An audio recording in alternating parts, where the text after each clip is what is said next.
네, 양민국입니다. 저는 좀 차분하게 지금 활동 한국사 교과서가 가지고 있는 여러 가지 문제가 있습니다. 그런데 이 근본적인 이 교과서를 두고 저는 잠깐만 양해를 구하겠습니다. 우리 발표한 과정에 우리 전희경 의원님이 오셨네요. 예, 소개해드리겠습니다. 오늘 전희경 교육위원회에서 열심히 활동하고 계시죠. 예, 죄송합니다. 부탁드리겠습니다.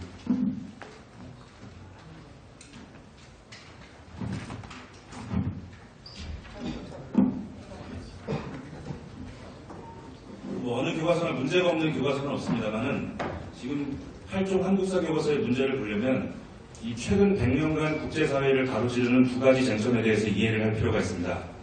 이제 곧 있으면 명절이고 이제 그 안 내려가시면은 집안에 이제 친지분들, 조카분들 많이 만나실 텐데 오늘 제가 말씀드리는 것을 가지고 차분하게 설득하시면은 좋은 교육이 될 거라고 생각합니다. 먼저 최근 100년 사이에 국제사회의 조류는 개인의 가치, 개인의 권리를 존중하는 물줄기가 있습니다. 이른바 자유진영의 물줄기입니다. 그리고 아니다. 그 반면에 개인은 집단 속의 구성원일 때 비로소 의미가 있는 거다. 개인보다는 집단이 먼저다. 이런 물줄기가 있습니다. 그것이 이른바 전체주의 물줄기. 전체주의 물줄기 가운데 중요한 부분이 이제 공산주의라고 말할 수 있습니다. 대한민국은 잘 아시다시피 건국과 동시에 자유진영의 이론임을 선언했고 인정받았죠. 그 결과 대한민국은 성공한 나라가 됐고 전체주의를 선택한 국가들은 예외 없이 패망을 했습니다. 1990년에 전체주의의 종주국인 소련이 패망함으로써 그 체제는 이미 실험이 끝났다고도 말씀드릴 수 있습니다. 그런데 인간의 이념이라는 것은 아주 무서워서 한번 이게 머릿속에 들어오면 쉽게 버려지지가 않는 모양입니다. 그렇기 때문에 이미 20년 전에, 30년 전에 이 실험이 끝났음에도 불구하고 여전히 대한민국 일각에서는 그것에 대한 향수, 그것에 대한 어떤 중독에서 깨어나오지 못하고 있는 분들이 있는 것 같고 그러한 여파가 교과서에까지 스며들고 있다고 저는 분석하고 있습니다. 그래서 여러 가지 쟁점이 있지만 저는 딱 세 가지만 말씀드리겠습니다. 먼저 대한민국을 언제 건국했느냐의 논쟁, 이것이 그 두 좌우 이념 갈등의 핵심입니다. 결론부터 말씀드리면 국가가 하나의 건국이 되려면 우리의 열망, 다수의 열망과 열정만 가지고 국가가 만들어진다면 좋겠지만 그게 안 된다는 말씀을 제가 드립니다. 이 소외의실에 있는 여러분들하고 같이 우리 국가를 만들고 싶으면 만들어지지 않죠. 아무리 우리가 권리대회를 하고 소리를 외쳐도 국가를 인정받지가 못하는 겁니다. 잘 아시다시피 영토가 있어야 되고 그 영토를 공정하게 공권력으로 질서를 규율할 수 있는 정부가 있어야 되고 당연히 국민이 있어야 됩니다. 이론상으로는 그런데 현실적으로는 여기 하나가 더 추가돼야 됩니다. 국제사회가 인정해줘야 됩니다. 예를 들어 우리가 아무리 영토, 주권, 국민 다 갖추고 있어도 이웃 국제사회의 강대국이 야 니네 뭐야 하고 뻥쳐버리면 그만인 겁니다. 그래서 우리가 건국의 조건이 갖춰진 해는 1948년 이렇게 보는 것이 명백한 팩트라고 저는 생각합니다. 첫째는 영토, 주권, 국민이 갖춰지고 미국이 사실상의 국가주의를 인정했고 그 48년 말에는 유엔에서 한반도의 유일한 합법정부라고 인정한 것입니다. 그러면 이제 일각에서는 아니다 1919년에 건국한 걸로 봐야 된다 이런 시각들이 있는데 저는 이 자리에서 그런 주장을 하는 분들이 도덕적으로 잘못됐다고 폄하하자는 것이 아닙니다. 그분들도 나름의 정의감은 있는 것 같습니다. 임시정부 때부터 좀 건국이라고 해주면 임시정부를 위해 헌신한 분들 또는 무장 독립운동한 분들에 대해서 좀 우리가 감사의 표시가 되지 않겠느냐. 그런데 과거의 객관적인 역사를 바꿔가면서 하는 그 헌사와 감사가 의미가 있을까요? 오히려 대한민국 건국을 위해 애쓴 분들은 객관적 사유와 객관적 근거에 의해서 그 공로를 평가할 때 더 오래오래 많은 사람들이 기억할 것이라고 생각합니다. 두 번째로는 대한민국을 민주주의로 봐야 되느냐 자유민주주의로 봐야 하느냐의 논쟁이 있습니다. 자료를 제가 많이 넣었지만은 여러분들 교재 기준으로 24페이지를 보시면 제가 표를 하나 정리해놨습니다. 민주주의와 자유민주주의의 차이는 간단합니다. 일단 민주주의라고 하면 다수결의 동의, 투표 이런 것을 통해서 정부를 구성하는 일단은 민주주의라고 보는 겁니다. 문제는 다수의 지지를 받고 출범한 정부가 국민의 인권을 탄압하고 자유를 탄압하는 사례가 많이 있습니다. 그래서 이 선진국들은 경험적으로 야 이거 다수결에만 모든 걸 맡기면 안 되겠구나. 그래서 아무리 다수가 지지를 하고 다수결이 요구해도 절대로 건드릴 수 없는 불가침의 권리, 예를 들면 아무리 광화문 광장에 60만 명, 100만 명이 모여도 개인의 사유재산을 뺏을 수는 없어. 아무리 나쁜 놈이어도 상신 보장해야 돼. 변호사 보장해줘야 돼. 이런 몇 가지 우리 개인의 기본적인 권리는 그 누구도 바꿀 수 없게끔 안전장치를 걸어놓은 민주주의, 한 단계 발전한 민주주의, 그것을 우리가 자유민주주의라고 부릅니다. 그래서 그 표에 보시면은 로버트 모리슨 맥키버라는 아주 위대한 정치학자입니다. 그분이 5가지 질문을 했어요. 이 5가지 질문에서 한 가지라도 노라면 그건 민주주의 아니라는 겁니다. 정부 의견을 반대해도 내 목숨을 부지할 수 있어? 아니야, 가끔씩은 정부의 의견을 반대하면 죽을 수도 있어. 그건 민주주의 아니라는 겁니다. 투표로 정부가 구성됐더라도. 대다수가 반대할 경우에 집권당을 교체할 수 있어? 반대할 경우에 교체할 수 있어. 그럼 민주주의라는 겁니다. 단순히 투표에 의해서 저 북한처럼 북한에도 투표가 있긴 있습니다. 그런데 반대할 권리는 없죠.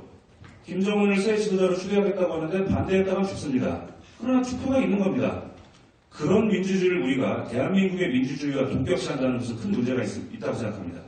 그리고 레리 다이아몬드라는 학자는 민주주의와 자유민주주의를 구분하는 요건으로서 선거의 결과를 알 수 없어야 한다고 얘기합니다. 북한의 경우는 선거의 결과를 알 수가 있습니다. 뻔한 거죠. 대한민국은 개표하기 전까지는 선거의 결과를 알 수가 없습니다. 그러면 자유민주주의인 겁니다. 또 일부 젊은 학생들이 아니 선생님 사회민주주의도 있잖아요.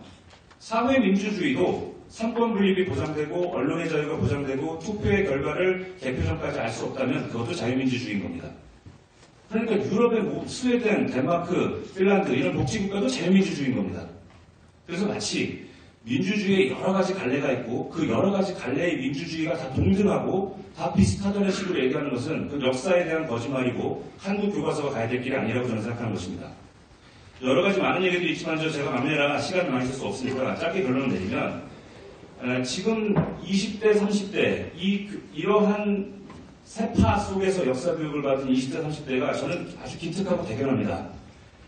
여기 계신 분들 가운데서는 젊은이들이 정치적인 색깔을 나와 비슷하게 해주지 않으니까 좀 야속하기도 하고 제가 실제로 광장에 나가서 태극기도 좀 들어보고 했는데 일부 좀 격정적이신 우리 애국자분들은 막 젊은이들이 지나가는데 막 이렇게 화를 내고 그럽니다. 그런데 재밌는 일이 하나 있었습니다. 지금 여러분 다 아시다시피 문재인 정부가 출범하는 데 있어서 가장 혁혁한 공을 세운 게 20, 30대입니다. 다 아시죠? 그런데 그 20, 30대들이 저는 아주 기특하다고 보는 이유가 그때 동계올림픽에서 무리하게 남북한 단일팀 만들었던 거 기억나시죠? 그때 20대와 30대의 85% 이상이 반대했습니다. 얼마나 기특한 세대들입니까? 문재인 정부는 지지했지만 그렇다고 해서 문재인 정부의 모든 행위를 맹목적으로 지지하지 않는 세대인 것입니다. 이런 아이들을 우리가 잘 다독이고 교과서가 비록 이렇게 오염되어 있지만 차근차근 그들의 눈높이에 맞춰서 타협해야 됩니다. 우리가 화가 나다고 해서 야 그거 빨갱이 교과서야 그러면 소통이 안 되는 겁니다. 그리고 지금 최근에 조사자를 보니까 지금 젊은이들의 85% 아까 말씀드린 그 수치가 더 많은 수치가 매일매일 유튜브를 보고 있다고 합니다.